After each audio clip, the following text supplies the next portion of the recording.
పవిత్రమైన సరస్వతి అంత్య పుష్కరాలు అత్యంత వైభవంగా ప్రారంభమయ్యాయి. తెలంగాణలోని ప్రముఖ పుణ్యక్షేత్రమైన కాళేశ్వర ముక్తేశ్వర స్వామి క్షేత్రం వద్ద గల త్రివేణి సంగమంలో ఈ వేడుకలు జరుగుతున్నాయి. బృహస్పతి గ్రహం మిథున రాశిలోకి ప్రవేశించినటువంటి సందర్భంగా ఈ పుష్కరాలు నిర్వహిస్తారు. పుష్కరాల సందర్భంగా కాళేశ్వరంలో 12 రోజుల పాటు ప్రత్యేక హోమాలను నిర్వహించనున్నారు వేద పండితులు. పీఠాధిపతి శ్రీ శంకర విజయేంద్ర సరస్వతి స్వామి ఈ పుష్కరాలను అధికారికంగా ప్రారంభించారు. భక్తుల సౌకర్యార్థం పుష్కర ఘాట్ల వద్ద జర్మన్ టెంట్లు, తాత్కాలిక మరుగుదొడ్లు, అలాగే బస్ షెల్టర్లు కూడా మరియు నిరంతర తాగునీటి సదుపాయాలు కూడా కల్పించారు అధికారులు. దాదాపు 1000 మందికి పైగా పోలీసు సిబ్బందితో భారీ బందోబస్తును కూడా ఏర్పాటు చేశారు. ఇదే అంశానికి సంబంధించి మరిన్ని డీటెయిల్స్ అందించడానికి మా కరెస్పాండెంట్ తిరుపతి లైవ్ ద్వారా సిద్ధంగా ఉన్నారు.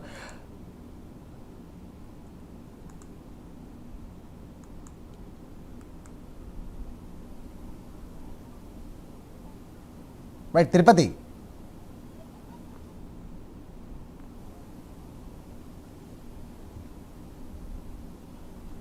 సాయి జయశంకర్ భూపాలపల్లి జిల్లాలోని కాళేశ్వర త్రివేణి సంగమం దగ్గర సరస్వతి అంత్య పుష్కరాలు ప్రారంభమై రోజు ఉదయం 5:43 ఆ పీఠాధిపతి విజయేంద్ర స్వామి కూడా పుణ్యస్నానం ఆచరించి ఈ అంత్య పుష్కరాలను ప్రారంభించినటువంటి పరిస్థితి కనబడుతుంది. ఇటు రాష్ట్ర ప్రభుత్వం కూడా పెద్ద ఎత్తున ఏర్పాట్లు చేసింది. ఇటు మొదటిసారిగా పుణ్యస్నానం ఆచరించినటువంటి దేవాదాయ శాఖ మంత్రి కొండా సురేఖ నాకు అందుబాటులో ఉన్నారు. ఈ సరస్వతి అంత్య పుష్కరాలకు పూర్తిగా ఏర్పాటు చేశారు. మేడంతో మాట్లాడారు. మేడం, ఈ సరస్వతి అంత్య పుష్కరాలకు ఎటువంటి ఏర్పాటు చేశారు? మీ దేవాదాయ శాఖ మంత్రికి ఏం చెప్తారు భక్తులకు? మీరు చూస్తున్నారు కదా, ఏర్పాట్లన్నింటివి ఎక్కడా కూడా రాజీ పడకుండా ప్రతి ఒక్క అంశాన్ని కూడా సూక్ష్మ దృష్టితో చూసి ఎక్కడ ఏది అవసరమో భక్తులకు ఇబ్బంది కాకుండా ఎక్కడ ఏముండాలి అనేది ఒక ఆలోచనతోటి ఒక నిర్ణయాలు తీసుకొని సమిష్టి నిర్ణయాలు తీసుకొని ఓన్లీ ఒక ఎండోమెంటే కాకుండా సమిష్టి నిర్ణయాలు అన్ని డిపార్ట్మెంట్స్ తోటి కలిసి మరి నిర్ణయాలు తీసుకొని గతంలో ఆది పుష్కరాలలో ఏ విధంగా చేశామో అందులో ఏమైనా తప్పులు అవి ఉంటే కూడా సరిదిద్దుకొని ఈ అంత్య పుష్కరాలలో ఇంకా ఏర్పాట్లు చేయడం జరిగింది. అప్పుడు కొంత వర్షం రావడం వలన కొంత ఇబ్బంది కలిగిన ఈసారి ఎటువంటి ఇబ్బంది రాదు. వర్షం పడినా కూడా ఆ విధంగా ఏర్పాట్లు చేయడం జరిగింది. కాబట్టి పోయినసారి కంటే కూడా ఈసారి ఎక్కువ భక్తులు వస్తారనేటువంటి ఆలోచన నాకుంది. ఎందుకంటే హాలిడేస్ ఉన్నాయి కాబట్టి ఎంతమంది వచ్చినా కూడా ఎటువంటి ఇబ్బంది లేకుండా కూడా మేము ఇక్కడ ఏర్పాట్లు చేయడం జరిగింది. భక్తులకు ఎక్కడ అసౌకర్యం కలగకుండా వాళ్ళు వచ్చి స్నానం ఆచరించి దైవ దర్శనం చేసుకొని వెళ్ళడానికి అన్ని ఏర్పాట్లు చేశాము. సంబంధించిన ప్రతి శాఖకు సంబంధించిన వాళ్ళు కూడా ఈ 12 రోజులు కూడా ఇక్కడే ఉంటారు, అవైలబుల్ ఉంటారు. ఇక్కడే అంటే అన్ని హాస్పిటల్స్ కానీ వాళ్ళకి ఏదైనా ఫైర్ కానీ ఏది ఎటువంటి చిన్న హాని కలగకుండా వాళ్ళు మళ్ళీ తిరిగి వెళ్ళే విధంగా మేము వెంట ఉండడం జరుగుతుంది. 12 రోజుల పాటు వీఐపీలు ఎవరు వచ్చే అవకాశం ఉంది? సీఎం ఎప్పుడు వస్తారో అవకాశం ఉంది? వచ్చే అవకాశం సీఎం ఇంకేం ఫిక్స్ కాలేదు కానండి. ప్రతిరోజు ఉదయం కూడా ఒక స్వామీజీ ఒక పీఠాధిపతి వస్తారు. 1-2 రోజులు ఖాళీలు ఉన్నాయి. ఆ ఖాళీ రోజులు కూడా వాళ్ళు కొంతమంది ఎంగేజ్ అవుతున్నారు. కాబట్టి ప్రతిరోజు ఒక స్వామి గారు ఉదయాన్నే స్నానం ప్రారంభించడం జరుగుతుంది. తర్వాత భక్తులు చేయడం జరుగుతుంది.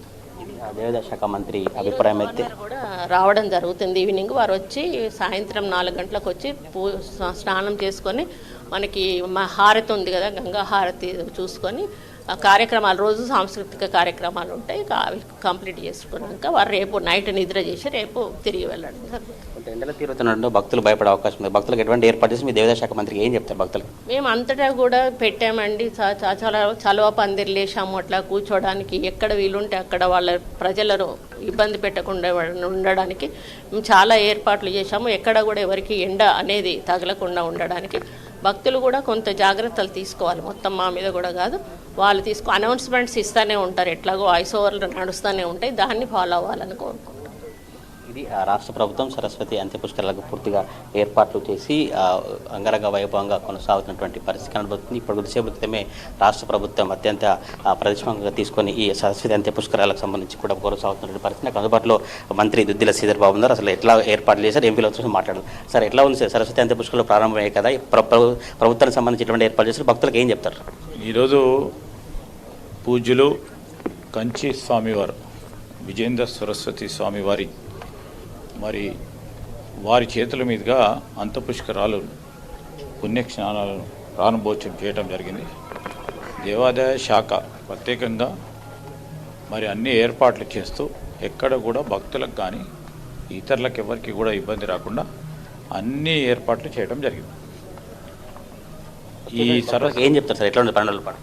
ఈ 12 రోజుల పాటు వేలాది మంది భక్తులు ఈ ప్రాంతానికి వస్తూ ఉంటారు కనుక వారి తోడ్పాటుతో మరి వారి సహకారంతో దిగ్విజయంగా ముందుకు పోవటం జరుగుతుంది. భక్త సోదరులందరికీ కూడా ఈరోజు ఈ విశిష్టత గల ఈ పుణ్య నదిలో స్నానం చేసి, త్రివేణి సంగంలో స్నానం చేసి, పుణ్య స్నానాన్ని ఆచరించి కాళేశ్వర ముక్తేశ్వర స్వామి దర్శించుకొని పుణ్యాన్ని గడించాలని భక్తులందరినీ కూడా కోరుతూ, వారి సహకారాన్ని పూర్తి స్థాయిలో కోరుతూ, వారి సహకారం ఉంటేనే పూర్తి స్థాయిలో విజయవంతంగా ముందుకు పోయే అవకాశం ఉంటుంది కనుక అని కోరుతా ఉన్నాం.